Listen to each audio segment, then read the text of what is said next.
Assalamualaikum warahmatullahi wabarakatuh. Selamat pagi Bapak Ibu peserta IOC 2021. Perkenankan kami dari tim 4 akan membahas tentang hipotesis testing. Perkenalkan, saya Sera Sarosifa dan teman saya Lucia Yuni akan menjelaskan modul 4 yang telah di-sharekan di grup sebelumnya. Langsung saja kita memasuki kepada pengertian dari hipotesis. Hipotesis itu hipo berarti lemah dan tesis berarti teori atau pendapat. Jadi dapat disimpulkan bahwasannya hipotesis itu merupakan suatu dugaan sementara yang dibuat oleh peneliti. Nah, nantinya dugaan-dugaan tersebut akan konfirmasi dengan adanya landasan teori atau hasil penelitiannya. Adapun di sini kita ketahui bahwasannya penelitian itu terbagi menjadi dua, yaitu penelitian kuanti dan kualitatif. Nah, penelitian seperti apa sih yang membutuhkan hipotesis? Yang membutuhkan hipotesis yaitu penelitian kuantitatif.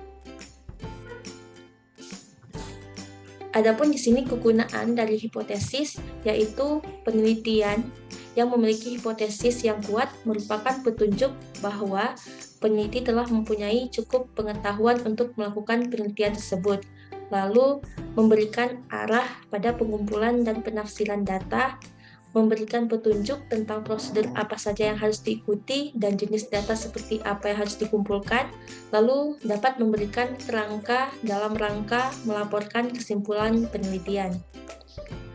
Nah, apa aja sih jenis-jenis hipotesis penelitian?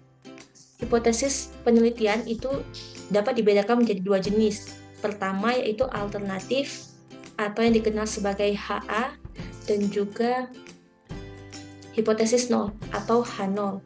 Nah, hipotesis alternatif itu menyatakan suatu hubungan antara satu variabel dengan variabel lainnya, variabel X dan juga Y. Rumusan masalahnya biasanya itu dapat dikenali dengan adanya rumusan sebagai berikut: jika, maka, ada perbedaan antara, dan ada pengaruh terhadap. Contohnya, ada pengaruh yang signifikan antara pembelajaran IPA dengan pendekatan topik dan tematik terhadap peningkatan keterampilan berpikir rasional siswa SD kelas 5 di Kota Denpasar.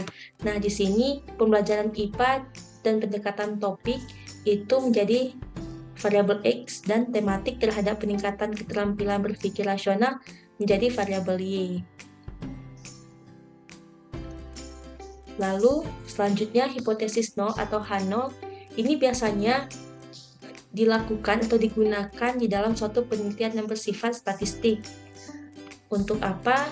Hipotesis ini biasanya untuk menyatakan tidak adanya perbedaan antara satu variabel dengan variabel lainnya. Adapun rumusan masalah sebagai berikut. Contohnya yaitu tidak ada hubungan antara tingkat pendidikan mahasiswa dengan peluang mencari kerja. Nah, di sini tidak ada hubungan antara pengaruh variabel X dan juga Y. Selanjutnya, berdasarkan jenis penolakan hipotesis, itu hipotesis penelitian terbagi menjadi dua macam. Ada two-tail dan juga one-tail. Biasanya hipotesis two-tail atau hipotesa dua sisi itu untuk mengetahui H0 itu tidak sama dengan HA atau terdapat nilai yang lebih besar atau lebih kecil dari batas kritis. Kalau kita lihat di bagian gambar tersebut, nah apabila nanti didapati atsiran di sebelah kiri, maka itu menunjukkan bahwasannya terdapat HA itu tidak sama dan HA-nya itu lebih kecil. Jadi nanti lambangnya itu lebih kecil. Lalu apabila atsirannya itu di sebelah kanan, maka lambangnya itu lebih besar. Adapun di sini uji hipotesa satu sisi atau one tail itu menunjukkan bahwasannya adanya H0 lebih besar dari HA atau terdapat nilai yang lebih besar dari batas kritis. Di sini terdapat dua jenis. Maaf, di dua jenis. Jadi pertama tadi kan untuk mengetahui H0 yang lebih besar. Nah, seperti yang sebelumnya, di gambar ini diketahui kalau diketahui hipotesis yang lebih besar, maka yang diaksir itu di sebelah kiri, di sebelah kanan. Lalu apabila di hipotesis Wontel untuk mencari tahu bahwasannya H0 itu lebih kecil daripada HA, maka didapati bahwasannya gambarnya itu di sebelah kiri yang diaksir atau ditunjuk. Nah, untuk mengetahui tujuan dari penelitian, biasanya itu terdapat dua jenis hipotesis. Pertama, hipotesis directional, yaitu hipotesis yang mengarahkan peneliti. Ini hipotesis yang langsung memprediksi hasil penelitian dengan arah yang spesifik. Misalnya, pasien diabetes yang telah menjalani program terstruktur untuk mengurangi kadar gula darah dan lebih patuh dibandingkan pasien yang tidak ikut program. Ciri-cirinya itu bisa kita lihat dengan kalimat sebagai berikut. Lalu adanya non-directional hipotesis, yaitu hipotesis yang tidak mengarahkan peneliti, yaitu hipotesis yang mengidentifikasikan telah ada kolerasi atau perbedaan, namun tidak secara spesifik mengarahkan peneliti. Dilihat dari jumlah variabel, itu ada simple hipotesis dan juga kompleks hipotesis. Kalau simple, sederhana. Jadi di sini hanya mengetahui dua variabel, yang mana variabel dependent dan independent. Hipotesis tersederhana ini terdiri dari dua jenis, yaitu hipotesis hubungan asosiatif, dapat ditulis sebagai berikut. Lalu hipotesis hubungan kausal sederhana yang dapat ditulis secara matematis sebagai berikut. Ini apa sih maksudnya? Nah, dari gambar tersebut dapat kita lihat tanda panahnya ke X dan juga Y. Ini menunjukkan bahwasannya adanya hubungan. Lalu apabila ditunjukkan ke salah satu variabelnya, maka variabel X ini ada mempengaruhi variabel Y. Contohnya sebagai berikut. Ini untuk hipotesis hubungan asosiatif dan ini untuk contoh hipotesis hubungan kausal. Adapun kompleks hipotesis itu lebih kompleks ya, maksudnya berarti mereka memprediksi suatu hubungan yang lebih dari dua. Jadi di sini memprediksi hubungan 3 atau lebih variabel. Digambarkan sebagai berikut. Contohnya yaitu pengurangan berat badan cenderung lebih terjadi kepada orang dewasa yang menjalankan diet, mengurangi kalori dan olahraga dibandingkan orang dewasa yang tidak menjalani diet kalori dan olahraga tiap hari. Berarti orang dewasa yang menjalankan diet, mengurangi kalori dan olahraga itu menjadi variabel X1, dan X2-nya yaitu orang dewasa tidak menjalani diet kalori dan olahraga tiap hari menjadi X2, dapat mempengaruhi salah satunya yang mana dapat mempengaruhi pengurangan berat badan atau Y. Nah, apabila dilihat dari terbentuknya hipotesis, terdapat dua, yaitu null hipotesis, disebut juga statistik, yang digunakan untuk uji statistik. Nanti hipotesis ini menyatakan tidak ada perbedaan antara dua kelompok atau variabel. Nah, apabila tidak ada hubungan antara, contohnya sebagai berikut, tidak ada hubungan antara pengetahuan diare dan kejadian diare. Maka hipotesisnya diterima atau H0-nya itu diterima. Nah, sebaliknya, apabila terjadi hubungan, maka H0-nya itu ditolak. Adapun research hipotesis yaitu menyatakan perbedaan atau hubungan antara dua variabel atau lebih. Lalu selanjutnya dilihat dari hubungan antar variabel. Di sini terdapat macam-macam hipotesis. Berdasarkan bentuknya ada yang rasional dan juga deskriptif. Untuk rasional sendiri itu merupakan suatu jawaban sementara hubungan antara dua variabel atau lebih. Dapat dikatakan bahwasanya di sini singkatnya untuk mengetahui hubungan sih. Menurut Sugiono juga, hipotesis asosiatif ini menunjukkan hubungan antara dua variabel atau lebih. Contohnya sebagai berikut. Mungkin teman-teman bisa baca sendiri ya. Atau teman-teman mungkin sudah lebih paham. Lalu hipotesis deskriptif itu berbeda dengan asosiatif. Kalau di sana itu menunjukkan hubungan, lalu di sini cenderung tersembunyi, hubungannya itu cenderung tersembunyi, tidak jelas daripada dengan hipotesis penelitian. Ini contohnya bisa teman-teman Bapak Ibu lihat sendiri. Lalu terakhir adanya hipotesis komparatif. Komparatif ini menunjukkan dugaan nilai satu variabel atau lebih. Masih dugaan ya. Nah, di sini juga ia memberikan jawaban pada permasalahan yang bersifat membedakan. Perbedaan, jika sebelumnya tentang hubungan, maka di bagian komparatif untuk mengetahui perbedaan.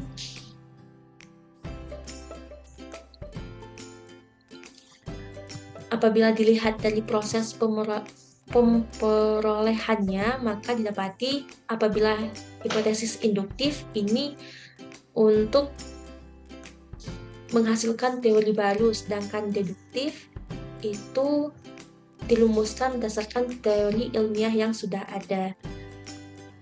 Nah, dapat dilihat dari bagian berikut ini. Secara singkatnya, kan kita ketahui bahwasanya deduktif ini penelitian yang sudah ada sebelumnya, lalu kita ingin meneliti kembali atau ingin melakukan pembaharuan. Jadi stepnya ada teori, hipotesis, observasi, dan juga konfirmasi. Nah, kebalikan dari deduktif, induktif ini kita membuat suatu penelitian untuk mencapai suatu teori baru. Jadi dibutuhkan teori, hipotesis sementara, karena kan kita masih mencoba untuk mengetahui ya. Terus adanya pola, lalu observasi. Maaf, ini kebalik.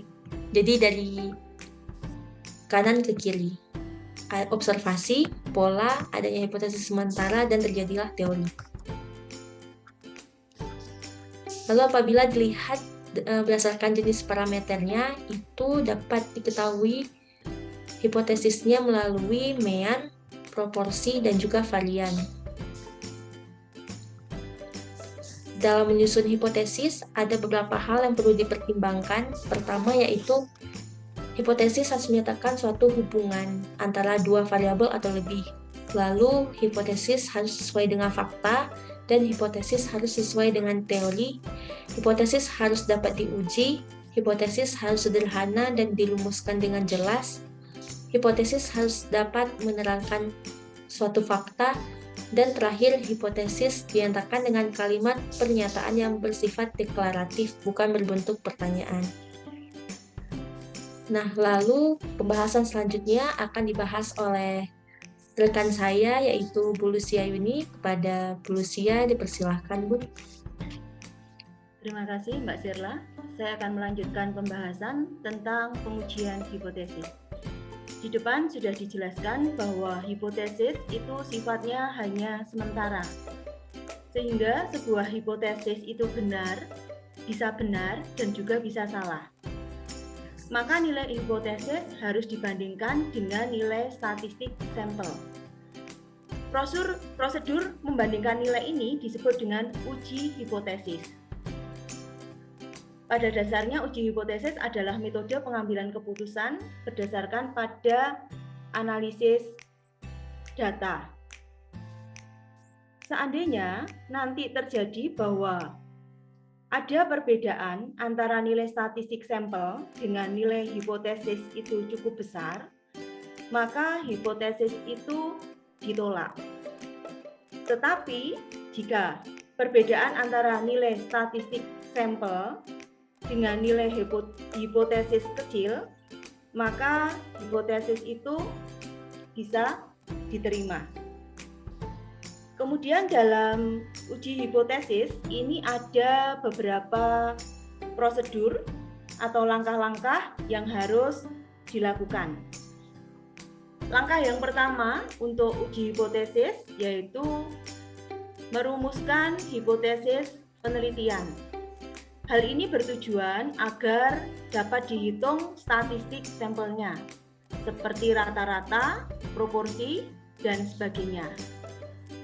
Langkah yang kedua setelah kita merumuskan hipotesis penelitian, yaitu dengan menentukan nilai alfa dan beta yang akan digunakan. Nilai alfa di sini yang dimaksud adalah kesalahan tipe 1 atau derajat kemaknaan. Nilai ini harus direncanakan di awal penelitian. Untuk penelitian di bidang kesehatan, tingkat kesalahan yang bisa diterima itu adalah 0,05 dan 0,01 atau tingkat kesalahannya hanya 5% atau 1% saja. Nilai alfa digunakan untuk menentukan kriteria batas penolakan atau penerimaan hipotesis 0 yang dinyatakan dalam bentuk luas area dalam kurva distribusi normal, yaitu area di luar daerah penerimaan. Kemudian untuk langkah yang ketiga, yaitu menentukan metode statistik yang akan digunakan. Sebelum memilih metode statistik yang sesuai, maka perlu dilakukan uji kesesuaian distribusi yang bertujuan untuk mengidentifikasi jenis distribusi statistik pada data. Misalnya yaitu uji normalitas. Bila hasil uji statistik menunjukkan distribusi normal, maka uji statistik yang cocok adalah uji statistik parametrik. Tetapi jika data menunjukkan tidak terdistribusi normal, maka uji statistik menggunakan statistik non-parametrik. Kemudian untuk langkah yang keempat, yaitu menentukan kriteria untuk menolak atau menerima hipotesis 0, sesuai dengan nilai alfa yang sudah ditentukan pada prosedur nomor 2, yaitu dengan membandingkan antara nilai P dengan nilai alfa. Setelah dibandingkan antara alfa dengan P, maka langkah berikutnya yaitu membuat kesimpulan sesuai dengan hasil uji statistik. Seperti dijelaskan di atas bahwa uji hipotesis tidak bertujuan untuk membuktikan kebenaran hipotesis, namun hanya untuk menentukan apakah hipotesis itu ditolak atau diterima. Misalnya, uji hipotesis dalam penelitian adalah tidak terdapat hubungan antara sikap dengan perilaku safety driving. Kesimpulan dari penelitian tidak membuktikan bahwa sikap berhubungan dengan perilaku tersebut. Namun kesimpulannya adalah menolak hipotesis dan menyatakan tidak ada hubungan. Kemudian di dalam pengujian hipotesis ada bermacam-macam, ada 3 macam. Pengujian hipotesis yang pertama yaitu pengujian hipotesis deskriptif atau satu sampel. Pengujian ini pada dasarnya merupakan proses pengujian generalisasi hasil penelitian yang didasarkan pada satu sampel. Kesimpulan yang dihasilkan nanti adalah apakah hipotesis yang diuji dapat digeneralisasikan atau tidak. Bila H0 diterima, berarti dapat digeneralisasikan. Dalam pengujian ini, variabel penelitian bersifat mandiri. Terdapat beberapa teknik statistik yang bisa digunakan dalam menguji hipotesis. teknik statistik yang digunakan itu tergantung dari jenis data yang akan dianalisis. Contohnya bisa dilihat di tabel. Jika jenis atau tingkatan data itu nominal, maka teknik statistik yang bisa digunakan itu dengan tes binominal atau chi-kuadrat satu sampel. Jika datanya adalah jenisnya ordinal, maka bisa menggunakan rantes. Dan jika datanya interval atau rasio, maka bisa menggunakan teknik statistik yang bisa digunakan yaitu t-test satu sampel. Kemudian pengujian hipotesis yang kedua yaitu komparatif. Menguji hipotesis komparatif berarti menguji parameter populasi yang berbentuk perbandingan melalui ukuran sampel yang juga berbentuk perbandingan. Hal ini juga dapat berarti menguji kemampuan generalisasi yang berupa perbandingan keadaan variabel dari dua sampel atau lebih. Ada dua model komparasi, yaitu komparasi dua sampel dan komparasi antara lebih dari dua sampel yang sering disebut sebagai komparasi K-sampel. Setiap model komparasi dibagi dua jenis, yaitu sampel berkorelasi dan sampel tidak berkorelasi atau sampel independen. Sampel berkorelasi biasanya terdapat dalam desain penelitian eksperimen. Teknik statistik yang digunakan dalam hipotesis komparatif ini juga tergantung pada bentuk komparasi dan macam data. Bisa dilihat di tabel, ada macam datanya, kemudian di situ ada bentuk komparasinya. Kalau dua sampel bisa menggunakan teknik statistik yang mana, kalau K sampel bisa menggunakan teknik statistik yang mana, bisa Bapak Ibu baca sendiri. Kemudian untuk yang ketiga yaitu pengujian hipotesis asosiatif.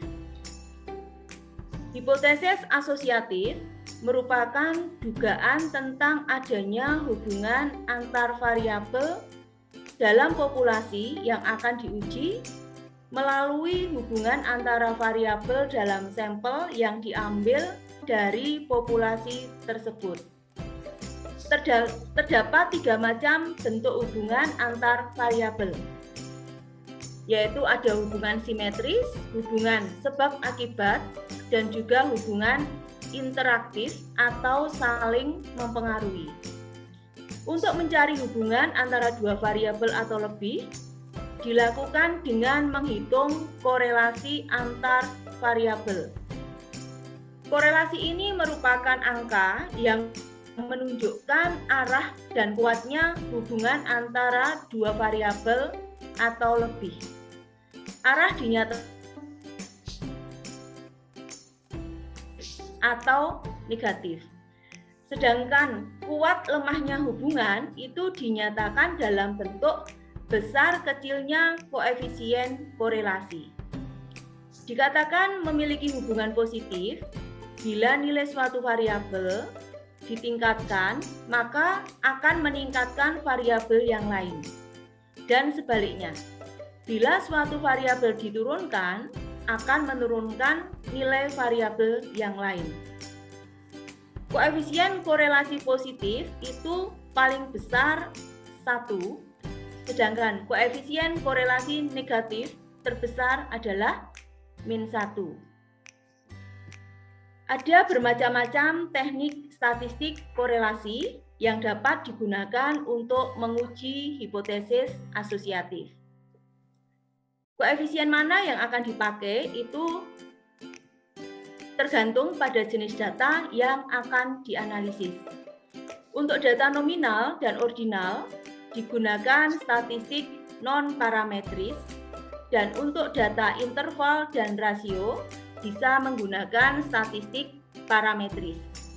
Bisa dilihat di tabel, ada macam data, Untuk nominal itu teknik korelasinya, untuk yang nominal itu bisa menggunakan koefisien kontingensi. Kemudian untuk tingkat data yang original bisa menggunakan Spearman rank atau Kendall-Tau. Sedangkan jika jenis datanya interval dan rasio, bisa menggunakan percent product moment, korelasi ganda, ataupun korelasi parsial. Kemudian untuk teknik analisis data akan dibahas untuk tema berikutnya, yaitu tema 5. Bagaimana kita menganalisis data, kemudian analisis data itu nanti dimasukkan dalam SPSS, dan bagaimana cara menginterpretasikan hasil yang sudah didapatkan dari SPSS akan dibahas pada modul 5. Demikian yang bisa kami bahas bersama rekan saya. Ada kurang dan lebihnya, saya mohon maaf. Tetap semangat, selamat belajar, dan sampai ketemu di modul 5. Terima kasih.